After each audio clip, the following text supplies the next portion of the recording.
ನಮಸ್ಕಾರ ಎಲ್ಲರಿಗೂ. ಚಿತ್ರಲೋಕದ ಜೀವನ ಈ ಚಾನೆಲ್ಗೆ ನಿಮಗೆ ಸ್ವಾಗತ. ನಾನು ನಿಮಗೆ ಇವತ್ತು ಕನ್ನಡದ ಮೋಹಕ ನಟಿ ರಮ್ಯಾ ಅವರ ಜೀವನ, ಅವರ ಸಿನಿ ಪಯಣ ಮತ್ತು ಅವರ ರಾಜಕೀಯ ಜೀವನ. ರಮ್ಯಾ ಅವರ ಮೂಲ ಹೆಸರು ದಿವ್ಯ ಸ್ಪಂದನ. ಇವರು 1982 ನವೆಂಬರ್ 29ರಂದು ಕರ್ನಾಟಕದ ಬೆಂಗಳೂರಿನಲ್ಲಿ ಜನಿಸಿದರು. ಇವರ ತಂದೆ R.T. ನಾರಾಯಣ್ ಉದ್ಯಮಿಯಾಗಿದ್ದರು. ತಾಯಿ ರಂಜಿತಾ. ಇವರು ಸಮಾಜಮುಖಿ ಚಟುವಟಿಕೆಗಳಲ್ಲಿ ಆಸಕ್ತಿ ಹೊಂದಿದ್ದರು. ಬಾಲ್ಯದಿಂದಲೇ ರಮ್ಯಾ ಅವರಿಗೆ ನೃತ್ಯ, ಸಂಗೀತ ಮತ್ತು ಅಭಿನಯದ ಮೇಲೆ ಅಪಾರ ಆಸಕ್ತಿ ಇತ್ತು. ಇವರು PUC ಓದಿದ್ದು ಚೆನ್ನೈದಲ್ಲಿ, ನಂತರ ಬೆಂಗಳೂರಿಗೆ ಬಂದು ಅಲ್ಲಿ BCom ಓದಿದ್ದರು. ಇವರು ವಿದ್ಯಾಭ್ಯಾಸದ ಜೊತೆಗೆ ಮಾದರಿಯಾಗಿ ಮಾಡೆಲಿಂಗ್ ಕೆಲಸ ಕೂಡ ಮಾಡುತ್ತಿದ್ದರು. ಕೆಲವೊಂದು ರ್ಯಾಂಪ್ ಶೋದಲ್ಲಿ ಹೆಜ್ಜೆ ಕೂಡ ಹಾಕಿದ್ದರು. ಹಾಗೆ 2001ರಲ್ಲಿ ಮಿಸ್ ಕಂಟ್ರಿ ಕ್ಲಬ್ ಕಿರೀಟ ಪಡೆದರು. ಚಿತ್ರರಂಗಕ್ಕೆ ಪ್ರವೇಶ 2003ರಲ್ಲಿ ಕನ್ನಡದ ಖ್ಯಾತ ನಟ ಪುನೀತ್ ರಾಜ್ಕುಮಾರ್ ಅಭಿನಯದ ಅಭಿ ಚಿತ್ರದ ಮೂಲಕ ನಾಯಕಿಯಾಗಿ ಚಿತ್ರರಂಗಕ್ಕೆ ಕಾಲಿಟ್ಟರು. ಮೊದಲ ಚಿತ್ರವೇ ಭರ್ಜರಿ ಯಶಸ್ಸು ಕಂಡಿತ್ತು. ರಮ್ಯಾ ಅವರ ಸಹಜ ಅಭಿನಯ, ಮುದ್ದಾದ ನಗು ಮತ್ತು ಪರದೆಯ ಮೇಲಿನ ಆಕರ್ಷಕ ವ್ಯಕ್ತಿತ್ವ ಪ್ರೇಕ್ಷಕರ ಮನ ಗೆದ್ದಿತ್ತು. ನಂತರ ಇವರು ಸಾಲು ಸಿನಿಮಾಗಳು ಮಾಡಿದ್ದರು. ಅವುಗಳಲ್ಲಿ ಪ್ರಮುಖ ಅಭಿ, ಅಮೃತಧಾರೆ, ಜೊತೆಯಲ್ಲಿ ಅರಸು, ಮುಸ್ಸಂಜೆ ಮಾತು, ಸಂಜು ವೆಡ್ಸ್ ಗೀತಾ, ಲಕ್ಕಿ, ದಂಡಂ ದಶಗುಣಂ, ಕಟಾರಿ ವೀರ, ಸುರಸುಂದರಾಂಗಿ ಹಾಗೂ RN ಸೇರಿದಂತೆ ಹಲವು ಯಶಸ್ವಿ ಚಿತ್ರಗಳು ಮಾಡಿದ್ದಾರೆ. ವಿಶೇಷವಾಗಿ ಇವರ ಸಿನಿಮಾ ಸಂಜು ವೆಡ್ಸ್ ಗೀತಾ, ಈ ಚಿತ್ರದಲ್ಲಿ ಅವರ ಅಭಿನಯ ಇಂದಿಗೂ ಪ್ರೇಕ್ಷಕರು ನೆನೆಸುತ್ತಾರೆ.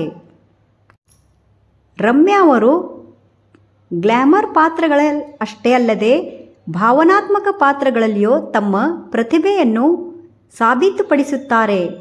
ಅವರ ನಗು, ಕಣ್ಣುಗಳ ಮೂಲಕ ಭಾವನೆಗಳನ್ನು ವ್ಯಕ್ತಪಡಿಸುವ ಶೈಲಿ ಮತ್ತು ನೈಸರ್ಗಿಕ ಅಭಿನಯ ಅವರನ್ನು ಕನ್ನಡದ ಅಗ್ರ ನಟಿಯರಲ್ಲಿ ಒಬ್ಬರನ್ನಾಗಿ ಮಾಡಿತ್ತು.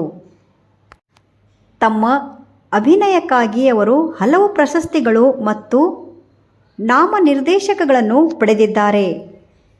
ಕರ್ನಾಟಕದ ಜನಪ್ರಿಯ ನಟಿಯರಲ್ಲಿ ಹಲವು ವರ್ಷಗಳ ಕಾಲ ಅವರು ಮುಂಚೂಣಿಯಲ್ಲಿದ್ದರು. ರಾಜಕೀಯ ಪ್ರವೇಶ. ಚಿತ್ರರಂಗದಲ್ಲಿ ಯಶಸ್ಸಿನ ನಂತರ ರಮ್ಯಾ ರಾಜಕೀಯಕ್ಕೆ ಪ್ರವೇಶಿಸುತ್ತಾರೆ. ಅವರು ಇಂಡಿಯನ್ ನ್ಯಾಷನಲ್ ಕಾಂಗ್ರೆಸ್ ಪಕ್ಷವನ್ನು ಸೇರಿ ಮಂಡ್ಯ ಲೋಕಸಭಾ ಕ್ಷೇತ್ರದಿಂದ ಸ್ಪರ್ಧಿಸಿ ಸಂಸದರಾಗಿ ಆಯ್ಕೆಯಾಗುತ್ತಾರೆ. ರಾಜಕೀಯದಲ್ಲಿ ಯುವಜನರನ್ನು ಪ್ರೋತ್ಸಾಹಿಸುವುದು, ಸಾಮಾಜಿಕ ವಿಷಯಗಳ ಕುರಿತು ಮಾತನಾಡುವುದು ಮತ್ತು ಸಾರ್ವಜನಿಕ ಸೇವೆಯಲ್ಲಿ ತೊಡಗಿಸಿಕೊಳ್ಳುವ ಪ್ರಯತ್ನ ಮಾಡಿದ್ದರು. ಇವರು ಯೂತ್ ಕಾಂಗ್ರೆಸ್ನಲ್ಲಿ ರಾಹುಲ್ ಗಾಂಧಿಗೆ ಸಪೋರ್ಟ್ ಕೂಡ ಮಾಡಿದ್ದರು.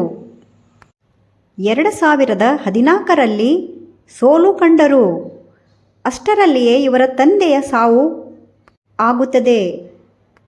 ಸೋಲು ಮತ್ತು ತಂದೆಯ ಸಾವು ರಮ್ಯಾ ಅವರಿಗೆ ಡಿಪ್ರೆಷನ್ನಲ್ಲಿ ಹೋಗುತ್ತಾರೆ. ಹಾಗೆ ಚಿತ್ರರಂಗದಿಂದ ಸ್ವಲ್ಪ ದೂರ ಇರುತ್ತಾರೆ. ಇವರಿಗೆ ಜೀವನದಲ್ಲಿ ಬೇಸರ ಆದಾಗ ಇವರಿಗೆ ರಾಹುಲ್ ಗಾಂಧಿಯವರು ಸಪೋರ್ಟ್ ಮಾಡಿದ್ದಾರೆ ಎಂದು ರಮ್ಯಾ ಅವರು ಹೇಳಿದ್ದಾರೆ. ಮತ್ತೆ RN ಸಿನಿಮಾ ಮೂಲಕ ಎಂಟ್ರಿ ಕೊಡುತ್ತಾರೆ. ಹಾಗೆ 2016ರಲ್ಲಿ ನಾಗರಹಾವು ಆ ಸಿನಿಮಾದಲ್ಲಿ ಕೂಡ ಕಾಣಿಕೊಂಡರು. ಇವರ ವೈಯಕ್ತಿಕ ಜೀವನ. ರಮ್ಯಾ ತಮ್ಮ ವೈಯಕ್ತಿಕ ಜೀವನವನ್ನು ಬಹುತೇಕ ಖಾಸಗಿಯಾಗಿ ಇಟ್ಟುಕೊಂಡಿದ್ದಾರೆ. ಸಾಮಾಜಿಕ ಜಾಲತಾಣಗಳ ಮೂಲಕ ಅಭಿಮಾನಿಗಳೊಂದಿಗೆ ಸಂಪರ್ಕದಲ್ಲಿದ್ದರೂ ವೈಯಕ್ತಿಕ ವಿಚಾರಗಳನ್ನು ಸಾರ್ವಜನಿಕವಾಗಿ ಹೆಚ್ಚು ಹಂಚಿಕೊಳ್ಳುವುದಿಲ್ಲ. ಯಾರಾದರೂ ಇವರಿಗೆ ಮದುವೆಯ ಬಗ್ಗೆ ಕೇಳಿದ್ದರೆ ಇವರು ಆ ವಿಷಯದ ಬಗ್ಗೆ ಮಾತನಾಡುವುದಿಲ್ಲ.